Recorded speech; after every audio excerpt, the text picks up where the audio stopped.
National Suicide Prevention and Awareness Week. So here at RJD, we're trying to do some events. So we had speakers coming in from outside to speak on different yards. Very, very excited and fortunate to have Carlos join us today. So I'm going to introduce him and let him take over here in a sec. Carlos Vasquez, motivational speaker, author, goes around sharing a positive message. He is a former incarcerated person. He's going to share some of his experiences and what he went through and how he found positivity and inspiration and how he shares that with others to help them find that for themselves the best they can be. I'm not going to say much more. I'll let Carlos share his story in his own words, but please welcome Carlos Vasquez. So first, I just want to share that I've accomplished a goal this week, right? Well, today, that I've been trying to accomplish for 20 years, which is to get the Donovan, right? When I first came to prison, like every time I went to committee, I was trying to get the Donovan, because I'm from California, Southern California, so I was trying to get closer to home. And every time I went to committee, they told me no, I couldn't go to Donovan. I needed to go somewhere else. So it's funny because I think about like God had a different plan for me. He's like, okay, you're going to go to Donovan, but not in the way that you think you're going to go to Donovan. And so it's crazy. I was driving over here thinking about that. But real quick, I just want you to think, before I introduce myself and get into it, I just want you to think about something or someone that you dedicate this day to. I mean, that could be yourself, it could be somebody else, it could be a dream, whatever it is, a goal, like something or someone that you dedicate this day to. Just think about that, right? Who that might be. You don't got to answer it, just think about who that is, and maybe later on some people can share some of what that is, who that is. So a little bit about me, like why I'm here, like who am I, like why me, why listen to me, why care, right, all that. So, well, like he said, it's the last which said, my name is Carlos. I did 17 years in prison. I paroled just a little over 2 years ago from Donovan State Prison. I went in when I was a teenager, and I'm technically not even supposed to be out right now. Like, according to the courts, I wasn't even supposed to be out there. And so every day is like a gift, like for me, and that's how I live my life. And I'm here to share with you the things that I incorporated in my life to help change my life, but that I still use to this day. Like 5 principles, and I wrote a book on the 5 principles. I broke them down in the book, and if you guys signed up today, we're getting somebody to donate the book to all of you that signed up. So, or I would have brought the book in myself, but clearance and all that, you guys know how that is. I couldn't do it, but we're going to get it to you. So, and I finished the book, and I self-published March of this year. And since I've done that, I've sold thousands of copies all over the world. And the reason why I've sold all over the world because I've done podcasts in the UK, in Australia, in Canada, Mexico, the United States, telling my story, expressing, my beliefs, sharing these principles. And so people all over the world contact me to be on their podcast, and then they buy my book, and they distribute it. My book is in schools all throughout the United States, specifically the LA area. They buy sets for the class. They teach they teach the principles of my book to the class, all high school kids. So I say that to say that I never envisioned that. I never imagined that. I didn't write that with the intentions to do that. I just wrote what I felt. And when you do that, there's people out there that need that, that want that, and that you can affect, even from in here. Because I started writing a book in here. I just got out and published, right? So you can start now, whatever impact you're trying to make, you can start now. Whether it's on this yard, or whether you're connected out there to the streets, whatever it is, you can do it. And so being here, once being on this side, wearing the same thing you're wearing, I understand. And I just want you all to know that if I can do it, you can definitely do it. So I was starting when I was 13 years old. I ran away from home. Right? I grew up in a toxic environment, so I left home. Nobody came looking for me. My mom didn't come looking for me. She was in a depression. She was working multiple jobs. My sister got pregnant at 16. She took on the responsibility of my sister's child. And so, I went into the streets. My mom was like, okay, so the men, because there was no man there, so the men that could raise my son, they're in the streets. So she let me go into that lifestyle, and I quickly, like all of you probably know, got embraced by the wrong grown men all gang members. Most of them been to prison. I looked up to them. I wanted to be like them. I emulated them. And then not only did I emulate and want to be like them, I wanted to be bigger and badder than them, right? So in my mindset, I went into the street. I was 13 years old. I was homeless. I slept in a broken down Z in the back of my friend's apartment complex. And every day his parents would go to work. I'll go in there and shower and eat. And then we would just run the streets the rest of the day. 13. So by 14, I was a full-fledged gang member, addicted to drugs, addicted to alcohol, in the streets, doing crime, all that. My friend that I mentioned, his name is Chris. He was a little bit older than me. I looked up to him. He was like a big brother to me. He taught me how to sell drugs. He taught me how to survive on the streets. He taught me that lifestyle.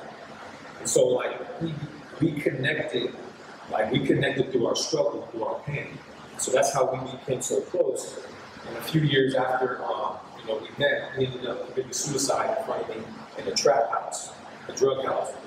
He was in there, he had a 357, he put 2 bullets in it, and he spun it and he put it to his head and he killed himself in front of me. I was 16 years old, right? And so that was like, I had already witnessed murder, I had already witnessed trauma in my life, but like that took it to another level. Like after that happened, like I started to have nightmares, I couldn't sleep, I started to feel these feelings of guilt and shame, and I became more violent. And so I went on and started doing home invasion robberies, all kinds of stuff throughout the city. I was wanted, I went on a run, and I was caught. By the time I was 18 years old, I was caught, and I was facing life in prison for the gang enhancement, for the home invasion robberies, and a whole list of other things. I went into prison with the mindset that like, okay, so I'm going to be in here for the rest of my life, so I'm just going to go in there, and I'm just going to, all I have is this reputation, all I have is this image that I created, so I'm just going to make sure I go in there, do everything I can to grow that, maintain that image. So I went in, like, straight to reception, like, okay, look, youngster, you're going to go in, and you're going to put in work immediately. You're going to sign up immediately, because that's what you do here. And I'm like, okay, so I listened to that.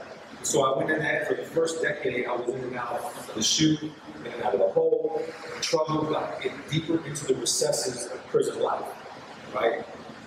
And it was about my 13th year in that everything changed. I ended up in solitary confinement. I was going in there for 3 years. But when I went there were guys back there that had been back there for 20 years, more. 20 years or more. So I'm like, okay, I'll probably never get out now. Because at that point, I had already become a shot caller. And so I'm like, okay, so they're not going to let me out now because all they're going to do is continue to say, you're a danger to the institution. We're not going to let you out of solitary. We're going to keep you back here. Because that's what was going on back there. So in my mind, I'm like, well, what's the point? I might as well just end my life. So I got to that state, like, all right, I wrote a letter to my mother. I put it in my property. And I really envisioned how I was going to do it, when I was going to do it, the whole process. And the only reason that it didn't happen as soon as I wanted to is because even there, it's not easy. For all of you that have been there, it's not even easy to commit suicide in a place like that. Because they designed it to where you can't do that. Right? They designed it because they know people do a lot back there. And so for me, I was like, okay, I have to plan this, it's going to take time. But within that time, a chaplain came back here. And a chaplain came to my cell. And he was coming around, handing out cards and Bibles and stuff like that. And he spoke to me and he told me, like, look, he didn't preach to me, he didn't tell me something that I didn't need to hear. He told me exactly what I needed to hear and he challenged me to keep going. He's like, look, you have a purpose here on this earth. And I challenge you to figure out what that is. And it was the challenge that kept me going, because up to that point, I hadn't been challenged in so long. Like I told you, I was a shot caller in the yard, I hadn't been challenged. And so for me, it was like, okay, I'm not going to give up. I'm going to go through because I want to show this dude I'm not going to give up. So that motivated me to keep going another day. So I went another day, I opened up the Bible, and that gave me a purpose. That gave me a reason to get up in the morning. So after I opened up the Bible, I started reading other books on human development. And I wanted to understand, like, how did I get to that point in my life where I wanted to end my life, where I was in the chute, where I had lost everything, where I caused so much destruction. How did I become that person when I was a kid, when I was a young kid, all I knew was I went to Catholic school and played baseball. For me, just trying to figure that out gave me a purpose every day. So I started reading and I started studying and I started working on myself. and I started to change and transform my life within those 3 years. And so I transformed my life. I got out of solitary confinement. I went back and I started working on my case. I was able to get back into the courts, got my life overturned. And then after that, I was able to get a sentence to where like I only had to do technically until 2024. That was my date. So really, I'm not even when I got the date, like technically I wasn't even supposed to be out until 2024, right? So that was where my mind was at, like, okay, I'm gonna be here until 2024 now, let me continue to work on myself. But when I got out there, I was so focused on like, so I got every self-help group. I finished high school. I got my degree in psychology. I did everything I can, and I got all that time knocked off. And they let me out June 25th of 2021. So I've been out just for over 2 years. Like all that happened, but as soon as I changed, and as soon as I started to work on myself and found a why and a purpose, like everything changed. And not only did it change internally, but it changed externally. Like everything around me changed. Opportunities came, release day came, getting out even earlier than I expected came. And then that's not even including everything that came once I stepped out of prison.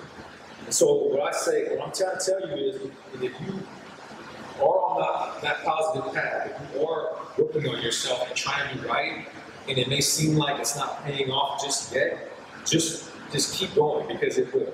Like it's gonna happen. But see, in life, when you have a dream or a goal, life is gonna be like, okay, and then it's gonna try to pump you. And what I mean by that, it's gonna try to do everything it possibly can to keep you from getting there. Which means it's going to instill doubt in your brain. It's going to have other people in your ear trying to keep you from that. It's going to have you backsliding and relapsing and all these things, even mental relapsing, and it's going to try to keep you from that. But if you just keep going and you fight through that, eventually the doors open and opportunities come. Everything that you dream of will happen, but if you continue to work at it. And so I got out, I finished my book, which the principles I started in solitary confinement, I finished it, and I got out. And those are the principles that I'm going to share with you today that helped me to get there, but also I still use to this day. I teach these principles at universities. I spoke at LU, I spoke at SDSU, I spoke at USC. I speak in companies and organizations. I speak in schools. I work for Los Angeles County Office of Education. I go speak at foster group homes all through LA. I have my own business called How to Battle. It's a coaching and consulting business. And we do mindset coaching, and we help organizations better understand the people that they ultimately serve. So all these nonprofits that are created to help guys like you, they don't really know the people they're serving, because most of those organizations were started by people who weren't in there, who haven't been there. They're just people who want to help. And so I'm like, okay, that's a problem. Let me figure out how to solve it. Let me figure out a solution and create a business around it. And for you guys that are into business and entrepreneurship, all you got to do, look for something to solve. So I did that. I incorporated, and I'm up and running. I'm also a speaker, author, and a writer. Like I was telling my man here, I'm a writer. So these are the principles that I'm going to share with you. And I hope that in some way, if you're not already incorporating these into your life, that you start doing it, because it's your life changing. So the first one is purpose, and it's an obvious one. Everybody knows it's important to have purpose, right? But it's people often hear purpose and they think it's like this grand thing that you have to have. I'm gonna save the world or something, but no, it's not that. Your purpose is just your why. Everything in life starts with the why. Anybody that's successful started with the why. Whatever they may be, and it doesn't matter where they were at in life, it started with the why. Viktor Frankl in Man's Search for Meaning, he was in the camps when he started to formulate the ideas for his book.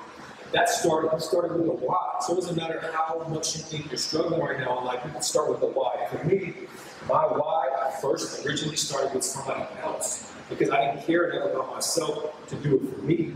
Like I was ready to end my life. So I had to find somebody else to do it for, and that was my mom. So me in the shoe thinking about my mom, who's going to take care of my mom when she's 70 years old? Like, who's out there going to do it?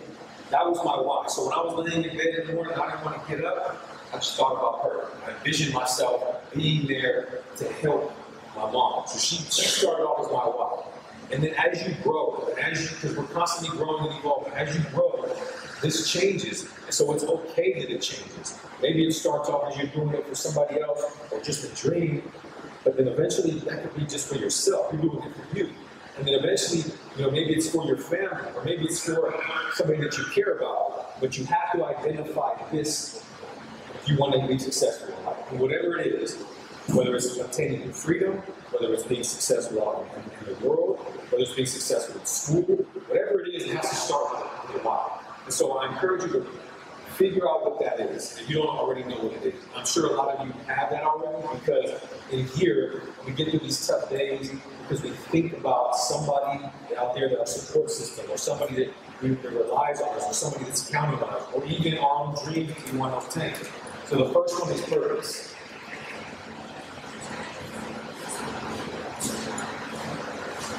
The second one is routine. So we all know what it's like to be in a routine, right?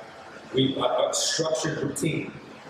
But this is this right here, this is one thing that I can say prison did for me that helped me get out there and be successful. I implemented the same structure, the same discipline that I did in prison to get out of prison when I got out.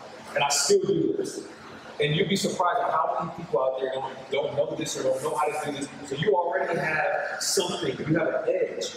So when you get out, like, you know what it's like to be, okay, I get up at this time, I read, I work out, I go to the yard, bird bath, I go to my group, bam. Like, you already know what that is. You got to implement this in whatever you're doing out there as well. So look, routines is formulated right through time. You get in that routine when you start to develop a habit. And once you develop a habit, that develops your identity and who you are. So if you want to be a doctor, you develop the habits of a doctor. If you want to be an athlete, you develop the habits of an athlete.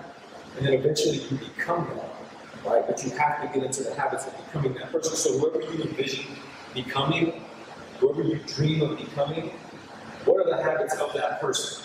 All right, I'm going to start implementing those same things in my daily routine. And then you become that. Like, I didn't really like claiming myself to be a speaker, right? But I knew I wanted to do it. So I started to do the things that speakers did. I started to implement those in my daily routine. And eventually somebody called me that. And I was like, okay, yeah, you're a speaker. So, okay, yeah, I'm a speaker now. And I can claim that. That's me. And I get paid to do it. So it's like, but I had to implement it in my daily routine. And it's the consistency over time, right? Like, you can go work out for 6 hours, you're not going to get in shape. But if you work out every day for 30 minutes, you're going to get in shape.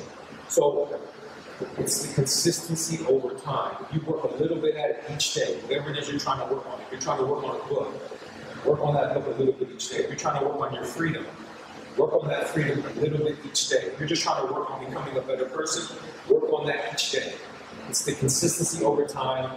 It's the little bit that you do every day that counts. And see, people run from this because they think they have to just spend hours and hours a day on it. You don't. Maybe you will eventually get there, but it really what matters is the little bit you do each day. So that's the second one.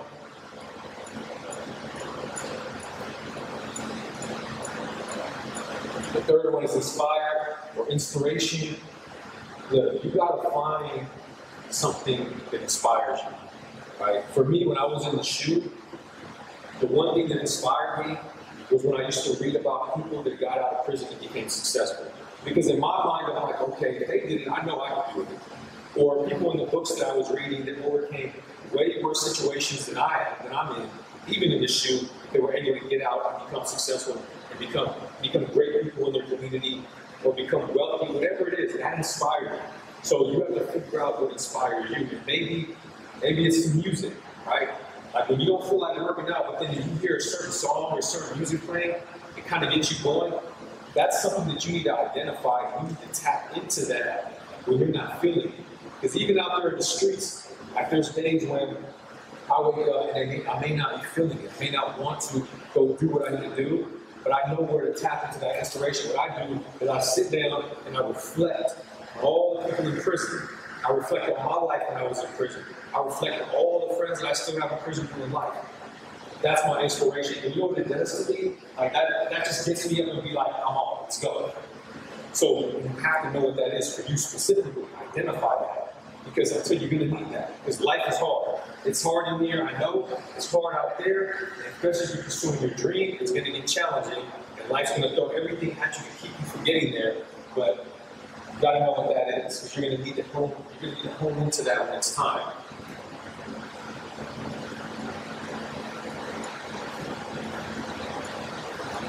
And the fourth one is confidence. And a lot of people always ask, how do I build confidence? It's like the $1 million question. And people out there write books about it, they do courses and classes and all kinds of stuff about it.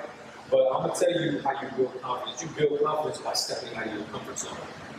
You build confidence by doing the things that other people won't do. Right? So when I changed my life in prison, and I used to walk across the yard and go to those self-help groups where I used to be out there with the papers being like, look, I'm organizing an inside group in the chapel. You want to join? And you know, so I remember I'm a gang member before that shot call, and I was a little comfortable. But guess what? I knew I needed to do that to be confident in who I was, to change me, the person I had become. So I started doing things that typically aren't done. And I do the same thing out there. I always look for an opportunity to push my limits and step out of my comfort zone. Every time I speak, it's me stepping out of my comfort zone. Like, speaking is one of my biggest fears. People often don't know that, but if you really learn about my story, then when I was a kid, like, I used to pretend I was sick just so I wouldn't have to go to school and speak. Like, that's my biggest fear. You know what? Every time I come up here, I confront that fear. And every time I leave, I get a little bit more confident in who I am. So if there's something going on within you that you want to speak on, then you got to do it. Because if you do it, I'm telling you, you're growing. You're growing. So stepping out of your comfort zone, and not only that, always being in competition with yourself of yesterday. That's it. Like, it's you versus you.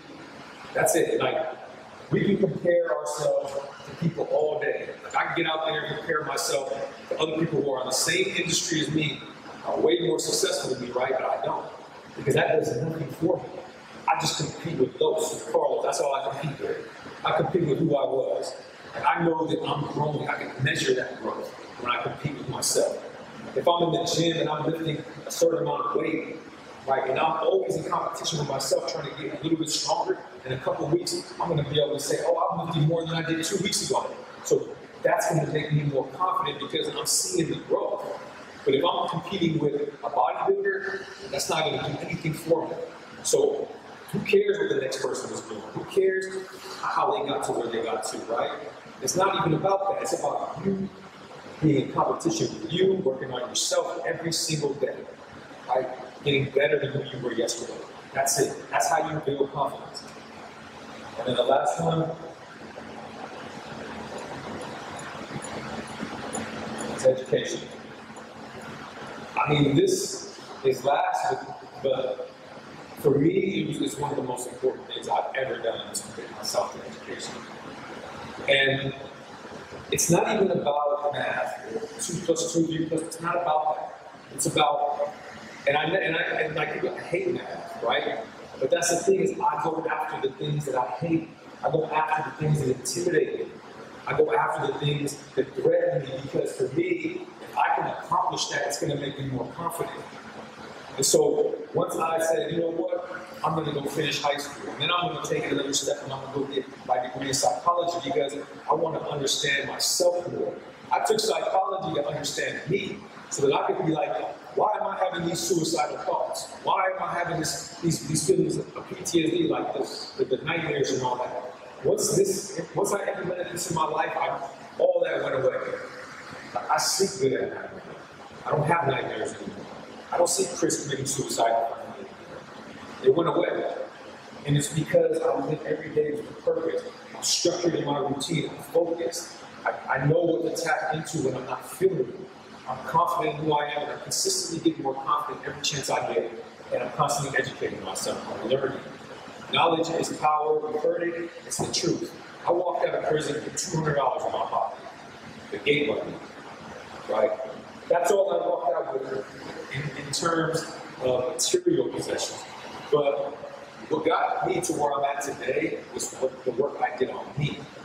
Within me. That's the most valuable thing that you can bring to the world. So don't worry about like getting out and being like, oh, I don't have a car, I don't have a house, I don't have this. If you have the work you've done on you, if you know how to communicate, if you know how to read, if you know how to write, if you have a vision, if you know how to plan, if you know how to make a proposal, if you have dreams and visions and goals, all these things, I guarantee you, the world's going to open for you and people are going to give you opportunity. So every day in here, you should be working on yourself. This is where the work is done.